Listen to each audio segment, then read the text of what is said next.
They're pretty famous. I mean, these soundscapes off to your left. This one, if you guys, my old school crew knows the movie Fast Times at Ridgemont High. Nicole's classroom was in that building there on your left. The hand is there, getting nothing but grief from him. Same soundstage is being used by a Universal Television production called Bel Air. It's a dramatic retelling of the old sitcom, The Fresh Prince of Bel Air, and that's on the Peacock Network. You can check that out. It's going into its second season. They're filming these scenes up to your left. That final stage we're reading right now is even used by Alfred Hitchcock. When he did the movie Psycho, remember the Psycho shower scene where it looks like Janet Leigh being stabbed in the shower? That was all filmed in the soundstage right here. And across the street is a famous soundstage. It goes back to the silent era. That's Soundstage 14. I should mention the movie Jurassic Park, since it's a 30-year anniversary for the movie coming out. Yeah, it came out last weekend, 30 years ago.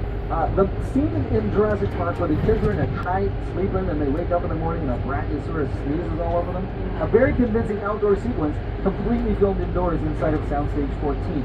So what I'm trying to share with you is that soundstages are pretty important places where we can create any environment the director, producers need and the screenwriter can imagine. It's all done inside of a soundstage when you need complete control of the environment and it's not too big. Not too big for the building. Over here on your right are some television stations. We're passing by Nat King Cole Avenue, named after the first black American to have a nationwide coast-to-coast television show. And if anybody was anybody in the music business, you had to be on that show.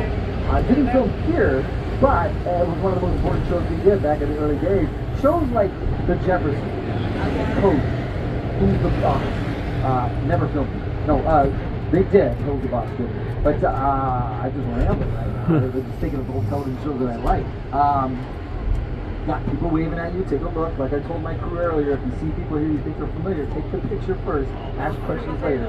Yes, that is Ted from the movie Ted. Yes, good picture. Yeah, the reason why he's there is because he's in front of production bungalows that belong to Seth MacFarlane. He's doing a TV show called Ted, based on the movie, set way back in the old days, way back in the 1990s. To find out how they met each other.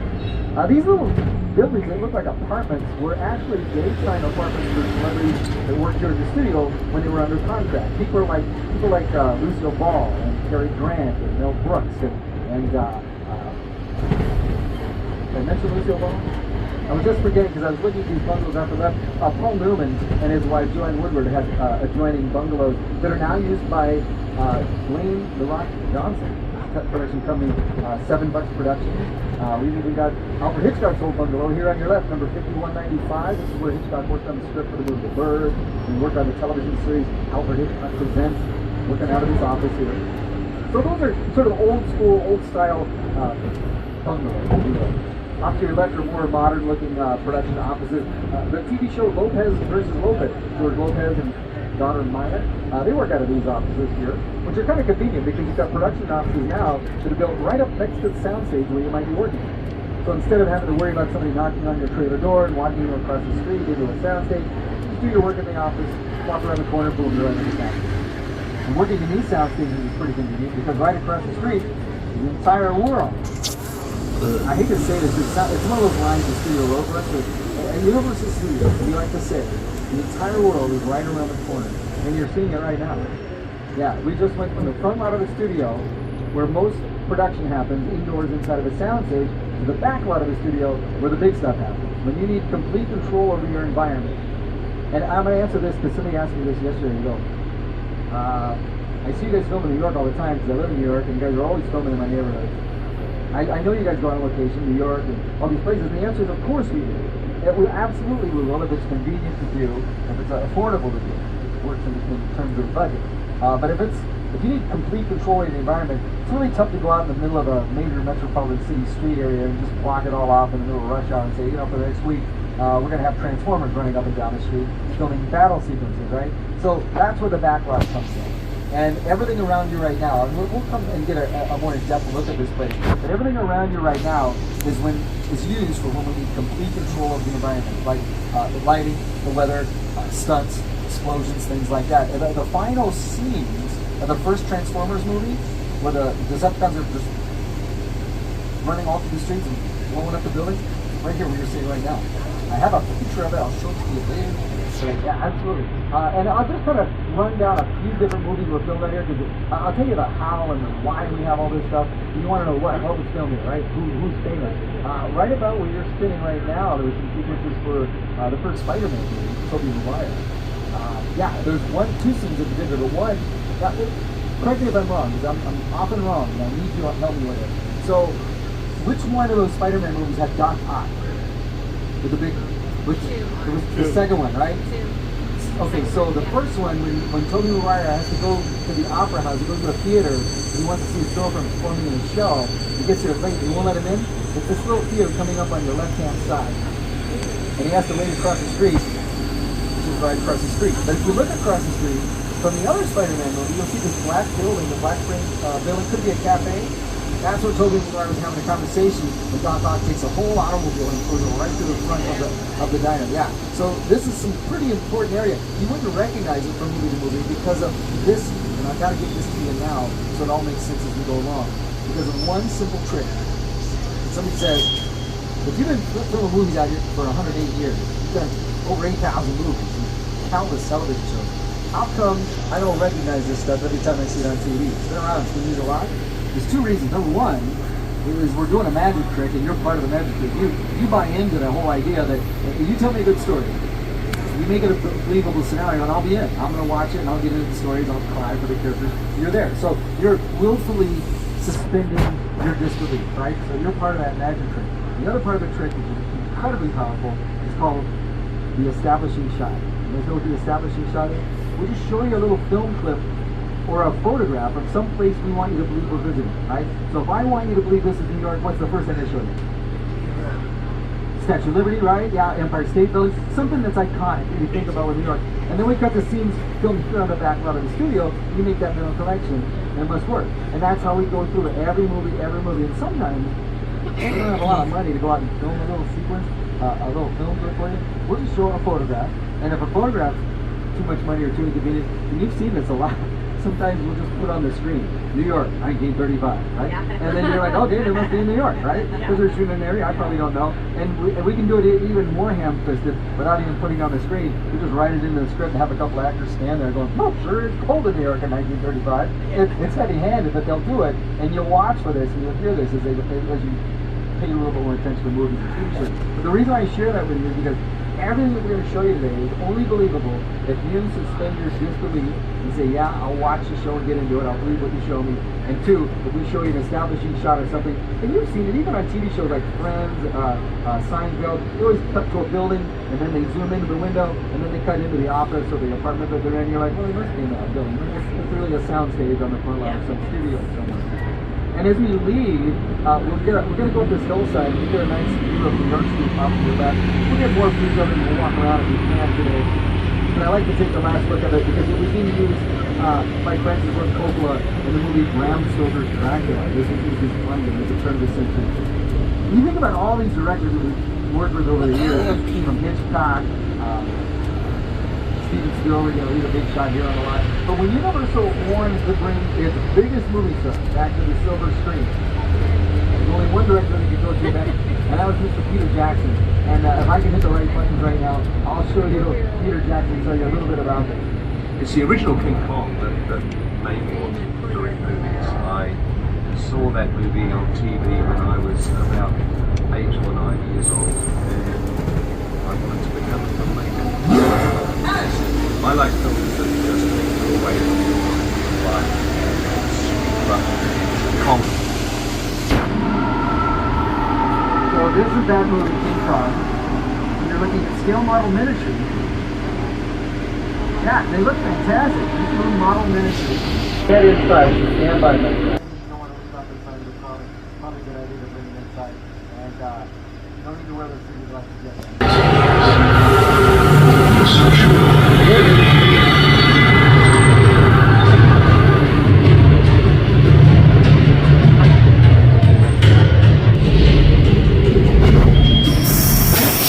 Everything's gonna be okay, right?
cars. And we've got a lot of There you go. classic picture cars for you to take a look at over here on the left-hand side.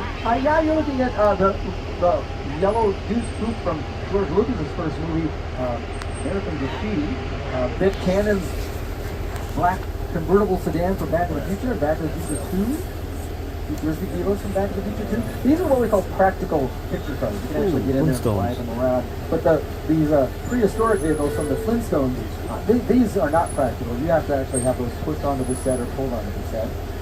Lots of cars. One of my favorites is this Mercedes-Benz SUV. It was so exciting the day they brought that out alive. SUVs were not a big deal at the time, and Mercedes-Benz has got anymore. It's incredible.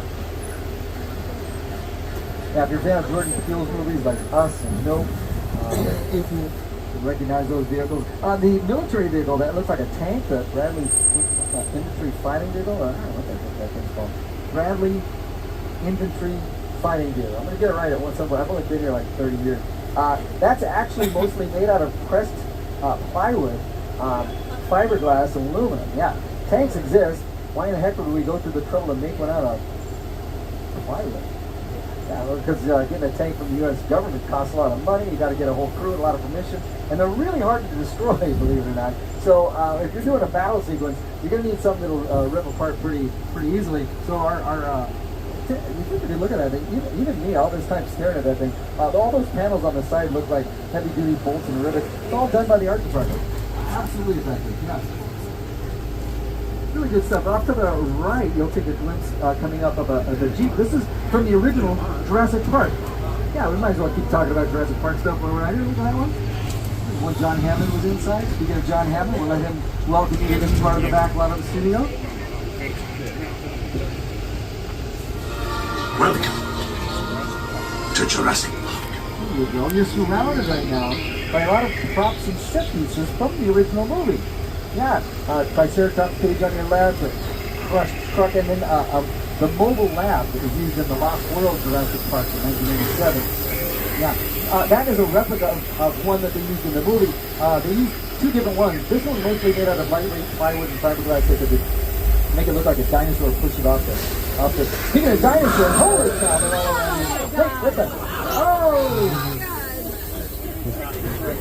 You know, if I don't like you, we always stop the trial and go back. We're not going to do that, okay? Yeah.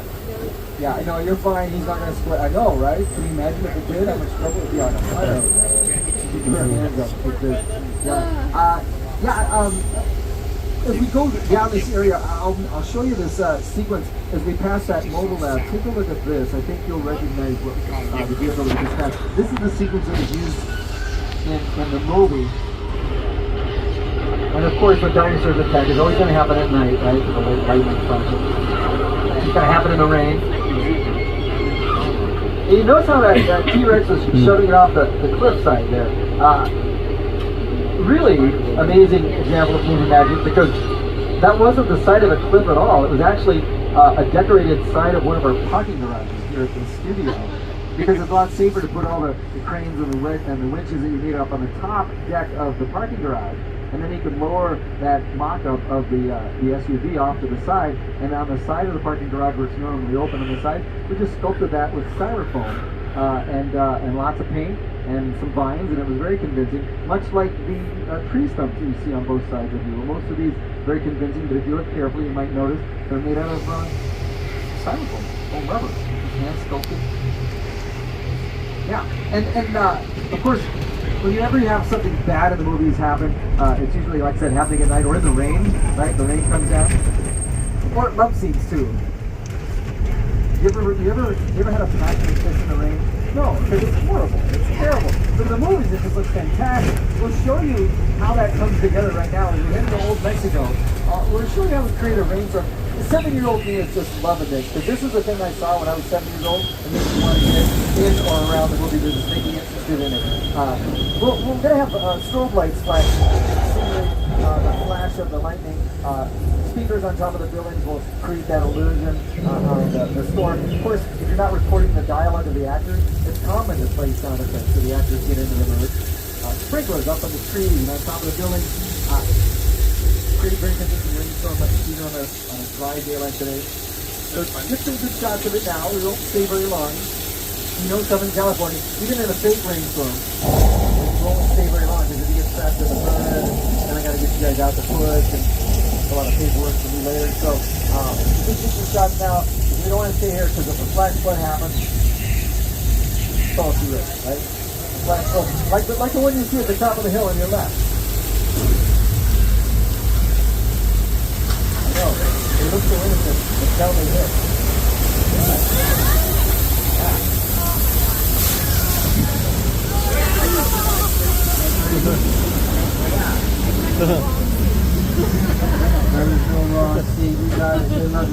If you want to see that as we continue into Old Mexico, here's a film sequence from the movie Big Fat Liar with Frankie Muniz and actor Paul Giamatti. You see Paul Giamatti's stuntman about to get washed down the center of that room. There you go. That's how you earn your pay in Hollywood, right there. Take it right in the kisser. Looks like you're having a good time moving tonight. Yeah. And then as we leave Old Mexico, we find ourselves in the Old West.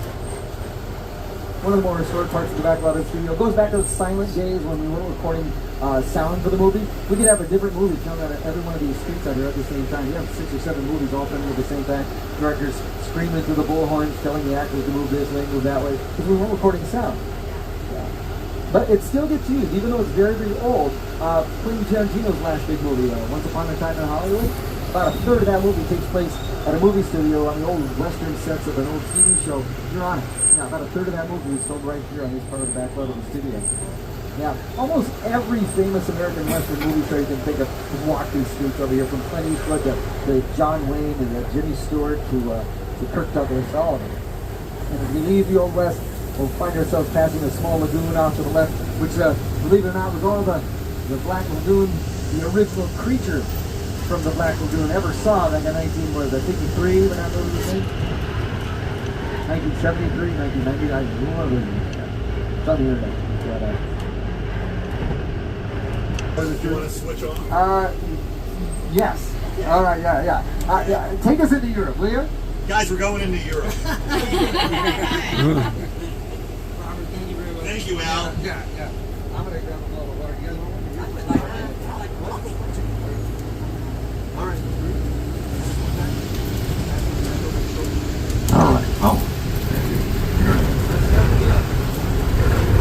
Well, Al is handing out bottles of water. Hey, did anyone ever watch the TV show The Good Place? One person. So The Good Place was a comedy on NBC starring Ted Danson and Chris Fidel about a woman who dies and goes to the good place, the afterlife. So that show was actually filmed out here in the European portion of our back lot. And if you look at the monitors and you look out there, this is all that area. Yes, you should. Going to the bad place. Well, maybe it's not all that bad. How can I help you? What is the bad place like? Well, it doesn't sound awesome. And it was out here that we filmed our classic monster movies in the 30s and 40s, like Frankenstein and Wolfman and Dracula. Now, guys, part of the reason the back lot is open today and there's not much activity going on is because there's a strike in Hollywood. The writers are having a strike, which some of you might have heard about.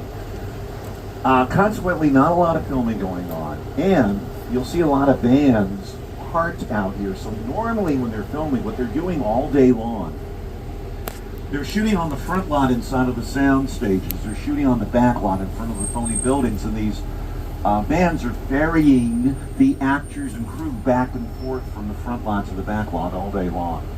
But again, because of the strike, everything's kind of dormant out here.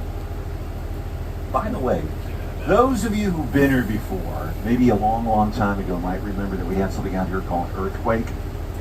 Yeah, so Earthquake is undergoing a refurbishment, which is, Earthquake is inside this building, and it's not really going to be opening again until early 2024. So Al and I apologize that there's no... Al and I will come over later on and shake you guys if you want to experience an Earthquake, but not today. By the way, you're going to see in a few moments some Western buildings. We drove by some Western buildings a few moments ago. There's some more Western buildings which are going to be coming up out here on the right. And you know, many, many years ago, we did nothing but Westerns out here. Nowadays, kids don't even remember. I bet these kids have never seen a Western in their lives, right, kids? Actually, they watch with Papa. Yeah. Oh, well, Papa, I apologize. I apologize, Papa. Now, those of you who've not been here in 1,000 years, remember a couple of things about the Universal Studio Tour. Everyone remembers the flash flood. We saw the flash flood a few moments ago with Al. And people remember Earthquake, which again is not operational today. But the other thing that people remember is Jaws. And I'm sure some of you on board saw the movie when it first came out. Yes? Yeah. Is it still a frightening movie? Yeah. Well, no, because, you know, nowadays kids, have you kids seen Jaws? No, it's a fun family film. You should. Yeah, especially before you go to the beach. If you look at the monitors. Fun family film full of fishing and swimming and lots and lots of blood.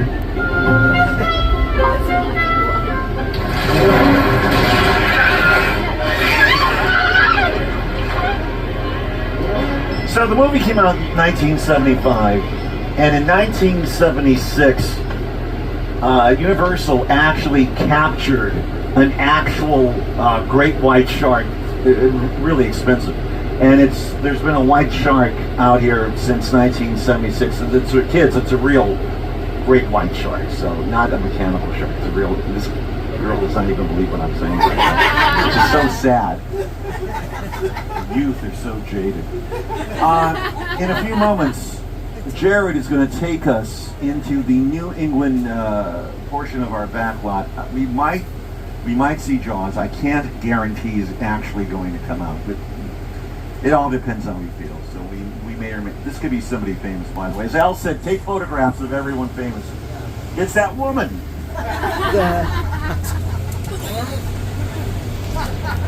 Here we go. To Amity Island, home of Jaws. There's a squirrel that just went by. I'm easily distracted. All right, somewhere out there in the water, it's a great white shark. Oh, there he is right now, kids. Now, luckily for us, near the boat, don't be afraid, near the boat there is a police diver. The man right there is Tomas. Tomas, there's a shark in front of you, Tomas. I don't think Tomas actually speaks any English. Tomas. Tomas.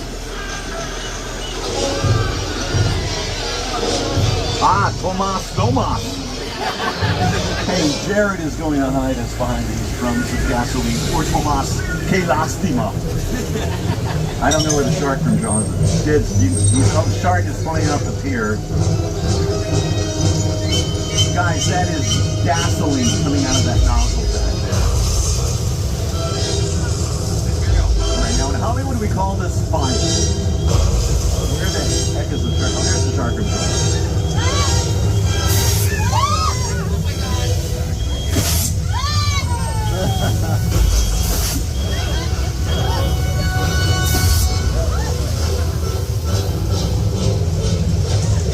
Alright.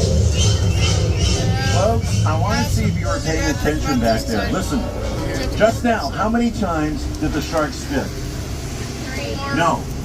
4 times. I'm going to tell you why the shark spits 4 times. On the regular studio tour, for the peasants who come out here, the tram is made up of 4 cars. Every car gets a spit. You guys are VIPs. Jared backed up the trolley in perfect synchronization with the shark. You got to see the shark 4 times longer, 4 times the spit. Thank you, Jared. Thanks, Jared. Guys, take a look at the buildings out there on the left. Poor Al's going to fall out of the window.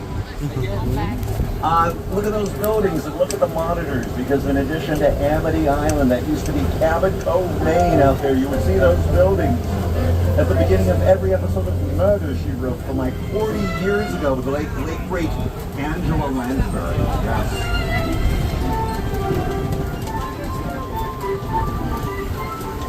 So all these houses are movie sets. We use them over and over again. For instance, there's a house on the hill on the right. This thing's been in a million movies and TV shows. Oh my gosh. Wow.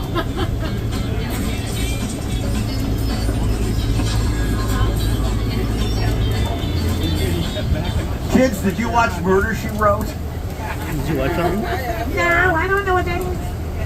What's Murder, She Wrote? Yeah. Hey, apparently they're filming something out here because there's trucks. So I don't know what's going on.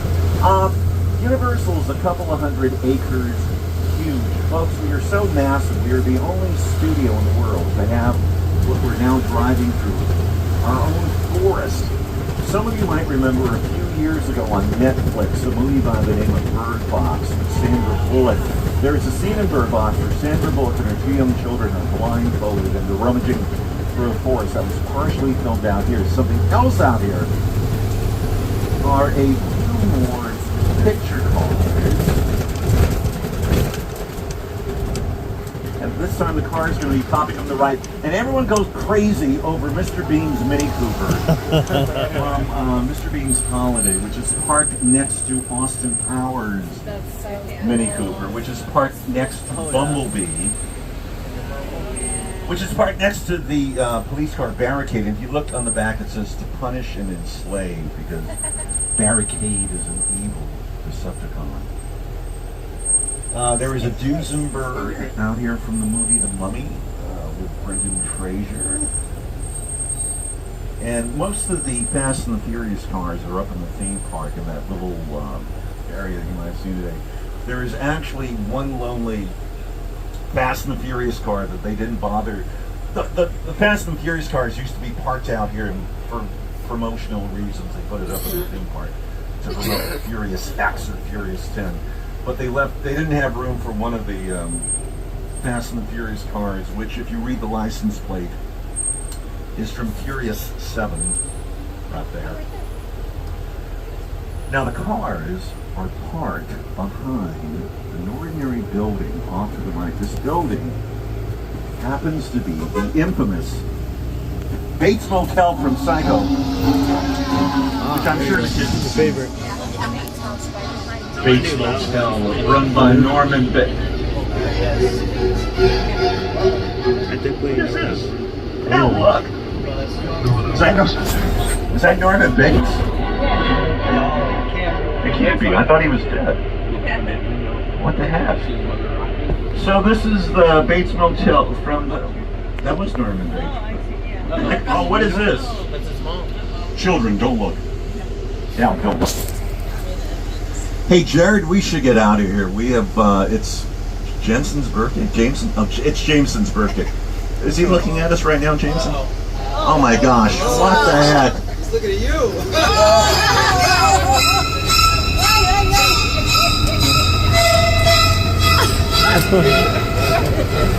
Again, totally unexpected. Wow.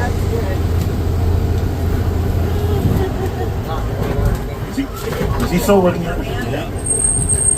And folks, as we pass by the Psycho house, behind the Psycho house, there's a crashed airplane, for Pete's sake.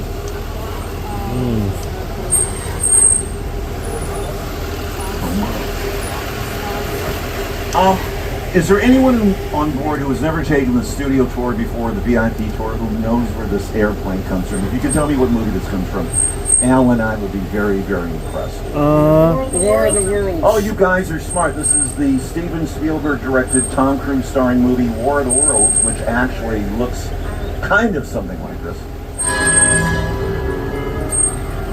So in the movie, aliens have invaded the Earth and they're vaporizing all of the humans because they need to take over the Earth because their own planet is dying. There's a scene in the movie where they knock an airplane, this airplane right here, out of the sky. You don't see the airplane get knocked out of the sky, you see the aftermath. Folks, is that a real airplane or not a real airplane? Yes, it's a real airplane. It is a Boeing 747 class 200 jet airliner. By the way, Paramount bought that airplane for the price of an SUV, $60,000. Any one of you could have bought that airplane. Behind the Psycho house is a brown and green log cabin, and there are guys doing stuff out here. This is the scene from the movie The Tractor. It's a movie about a tractor that kills people and moves dirt at the same time. Killdozer. That would be a better title. Guys, off to the left, there is a giant blue screen, and there is a pool, a pit in front of that giant screen. So, normally we can put like 1 million gallons of water out there, and over the years, all these things have filmed out there. Years ago, before the screen was out there, it was a swamp for the movie Psycho. And then in front of that screen, they filmed the best Jaws movie ever, Jaws the Revenge, a horrible film. Simply horrible. But all those things filmed out there. And you're not looking at it anymore, so use your imagination. Imagine these scenes filmed at that thing you just saw. Incredible.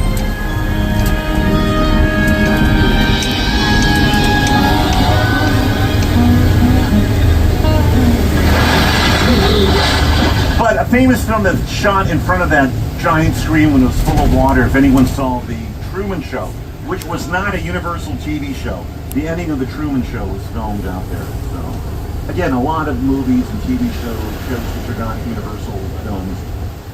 They're Disney, Warner Brothers, Paramount, stuff like that.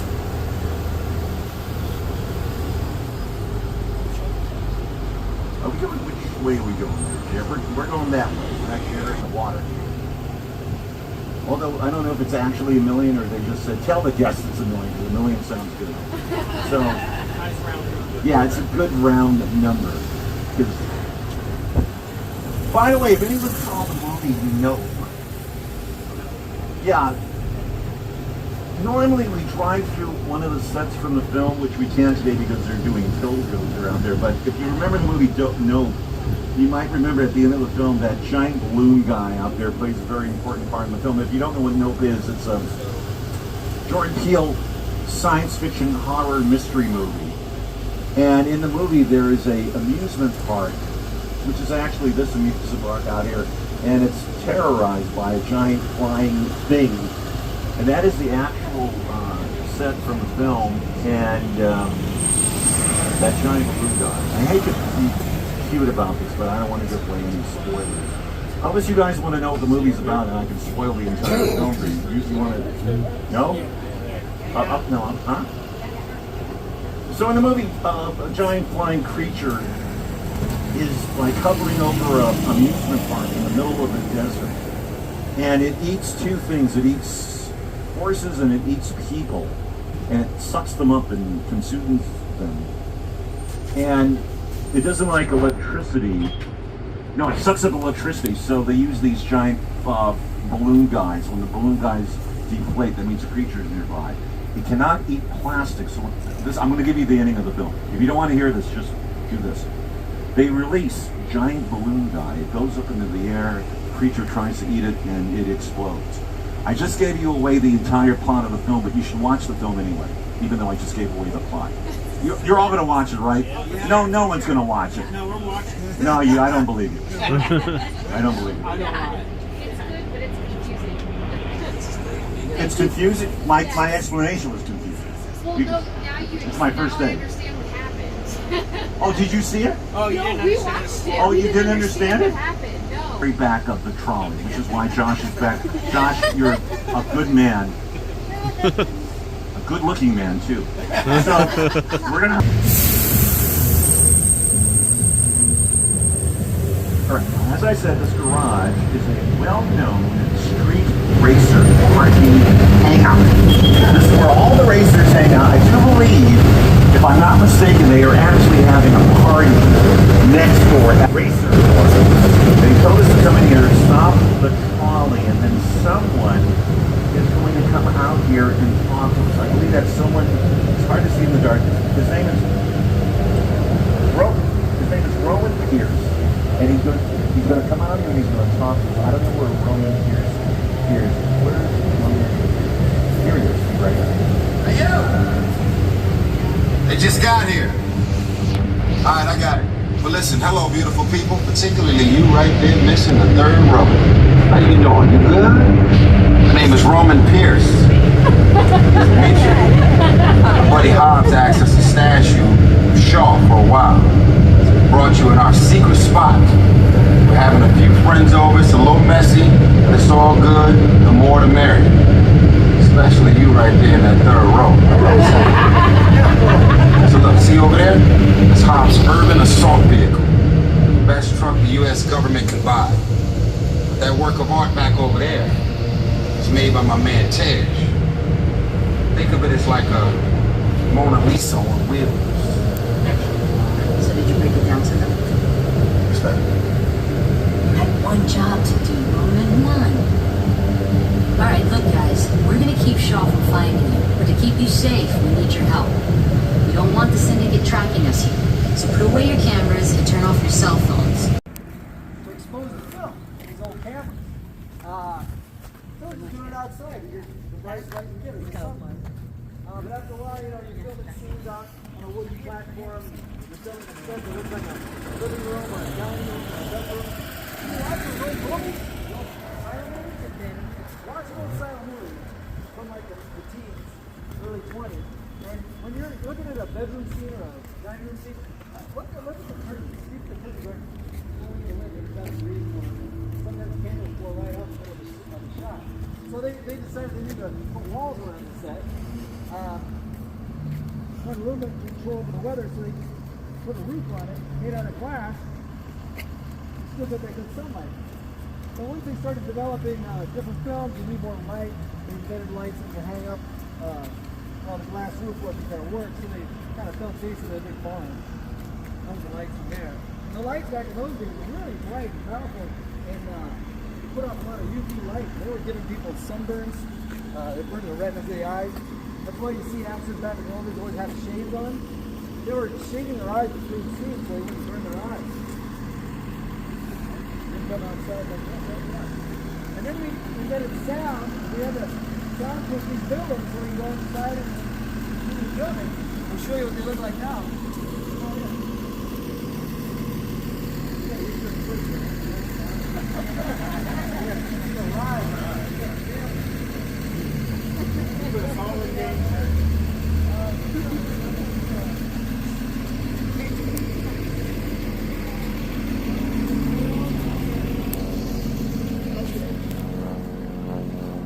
Oh, nice. I got you. Yeah, come on in. It's kind of cool. And Robert and I will share a little bit, but take pictures. So there's a lot of space. You could build a 2-story building in it. You could build a 3-story building in it, right? If you needed to.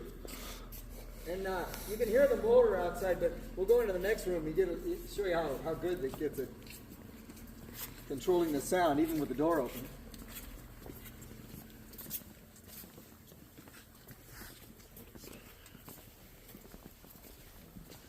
No, you can't go up the stairs. I'll tell you right now. Yeah. But everybody's coming in because, this is, so what was filmed here? That's the first one. Like, what's been in here? Well, we told you they were new. Well, yeah, they're new, but we used them. There's a couple of shows that I can tell you about. One movie I can't, and I'll explain why. But if you've heard of a TV show called Hacks, it was on HBO. HBO is called Max now. But just look for Hacks. It's a great show. 2-time Emmy Award-winning Gene Smart stars in it. And the last season they shot in this building, and they didn't finish it, so they'll come back and continue filming in here. So you'll know that the upcoming seasons of Hacks had scenes filmed right in here with Emmy Award-winning Gene Smart and cast. Also, episodes of Quantum Leap. It's a show that was originally on in the 80s and the 90s. It's been rebooted. It's on NBC Friday nights at 10 o'clock. And if you watch the new season, the season's I think just started. Last season they filmed a whole bunch in here, so a lot of the indoor sequences on that show will have been shot inside here. And then Warner Brothers did a sequel to a really big movie of theirs that came out a few years ago, and they built an incredible set inside of here that you just know it's a Warner Brothers movie. It's a sequel to something really big, and it'll come out later on in the year. But the entire set for that, what looks like a asylum for the insane, is built inside of here. I said too much. All right, but yeah, so it's kind of a big deal. But that's just the beginning. This thing's going to have a life that goes longer than I'll be alive for sure. And so many things will be shot here over the years. But a couple things I just like about it, technically, is that, yeah, you could build something that's a couple of floors tall. And you know that we build indoor scenes inside of a soundstage. I told you, because you've got so much control, you can build outdoor scenes in here. You can build a swimming pool in here if you want. I'll try to show you a clip of a show called Bel Air. It's a show that we have on the Peacock Network, and they built an entire swimming pool in the backyard of a multi-million-dollar mansion. And it was all done in here. And somebody asked me, well, what about those movies where they're in the skyscraper, like 30 floors up, and then the bad guy gets kicked right out the window? He says, I see the city all out in the background. How do you guys do that? And you already know one way is computer-generated images, right? Just hang a big green screen or a blue screen with a computer added in. But there's a cheaper way, believe it or not. And we just send a guy out to take a photograph with a good camera of the cityscape. And then they have a machine that can print a photograph transparency 25 feet tall and run that thing for about 200 feet. So if you hang that around the inside perimeter of the building and light it from the back and build your set in here that looks like a realistic building, you look out those windows, it looks like you're looking out there. I'll give you one movie where it does it to great effect. Not a movie you would know, but one worth remembering. It's called The Kid. And it stars Bruce Willis. Came out around 2000. But they built an entire house, a real house that was located, or replicated, a real house that's located in Mulholland Drive, looking out over the LA basin with downtown in the background. And they did exactly that. It was one of the most amazing sets I'd ever been on. But they had a whole house built in here, backyard with the trees, a swimming pool, and that big transparency all the way around. You watch that movie, you'll no way you'll know. There's no way you'll know. It's just so well done. So just give you a little taste of whatever you can imagine, that's what we're going to do in here. Yeah. Typically, we're not going to dig down very far because it's concrete, but we'll almost always build the sets up on a wooden platform about 6 feet high. That gives you room underneath to do whatever wiring and plumbing that you need, things like that. And also the camera's usually up on a dolly or something, so that gives them a chance to look at you at a better angle. Yeah, it's kind of wild. That's movies. That's but if you do like a situation comedy, the sitcoms, you know, where they have the living room, they go up the stairs to the bedrooms upstairs. They'll just build the upstairs set here, the living room here, the kitchen over here, and they'll just film a couple of shots, whatever they need. Director yell cut, and they'll move all the cameras over the other one. So you're watching an actor go up the staircase to the bedroom. Yeah, they're just going up right out of camera range, and then they wait quietly until the director says cut, and then they'll pick up the scene in another set. It's still on the same level, and make it look like you're coming upstairs into the room. Yeah, it's a lot easier that way. Yeah, having all the rigging that has to go up and downstairs, just keep it all together and just cut back and forth across there. Does that make sense? Yeah, I just like to show that a little bit. I don't want to belabor, what it is in here because it's basically a big empty room, but it's that safe place where if you're an actor, think about the show, especially you guys, the show that you've seen that you get totally into, and you find yourself choking up going, man, you can feel the tears welling up, you're bought into it, right? You're feeling it, right? This is that safe space where actors have a chance to really prepare what they're doing in the trailer outside, like you've seen. Have somebody knock on the door. You want to keep them in the trailer. You don't want them hanging out here while 50 or 100 people are spending all day long to set the lighting, to get it right, to get the sound right, to get the wardrobe right, to design and decorate the set. You've seen those videos on YouTube where the guy's getting married and he falls apart. You're like, well, I know the woman, I've been with her 5 years, I know I'm marrying the right person, it's the right decision, but he's losing it right there on the day because it's just all that attention on him. Imagine putting yourself in a job where that's what you do every single day, all day. That's a different world, right? It's a different thing to put that out there and have you believe it. But that's why they have this. There's a little safe space, a little cathedral where we can do our work. Yeah. Ask me questions too if you want. Don't be shy. It's hard to know. You don't know what to ask. I know, but I think what we'll show you next. What we'll do is we'll take you out to the back lot of the studio, the outdoor movie sets, and you'll get a sense of. We showed you those movie sets. We kind of drove by them. We'll walk around them and get a look at them. So we just use the outdoor sets for the outdoor scenes. Go through the front door. The director will cut, and then we'll, in another day or maybe weeks before, film the scenes that would have taken place indoors inside of a soundstage. And that's another way that we can make any one of those buildings look like anything we want. We just show you the front of that, have a guy walk through the front door. You have no idea what the inside should look like, and we'll tell you what it looks like inside of a soundstage. Right? So you can see the same building on several different TV shows from the front, but what it looks like inside, totally different based on the art director's decision. Yeah, well, let's go take a look. Let's go outside and see some more. Guys, you know, when you get out, this door closes. Oh, yeah. If you touch this thing, you can't believe this thing is movable because it feels completely solid. Just give it a tap on those. Yeah. Yeah, that's just for the crew to go up and rig lighting. Rig lighting. Yeah. Yeah. Guys, that man's name is Robert as well. All the crews are named Robert except Alan and Jerry. How you doing, folks? Yeah, yeah. That door is solid and it weighs a lot. Wow. Cement? Mm-hmm. Oh yeah. Oh yeah. Through here nowadays. You always have to pay homage to where that art form started. So it's good stuff. Good stuff. All right. Ladies and gentlemen, with that's 1964. Sometimes Warner's comes out here and they shoot some of their movies on our property. Some of the early Michael Keaton Batman movies were shot out here. Yeah. And also, guys, we'll crack open the water chest. Feel free to grab a bottle of water. This is the bottles of water in here.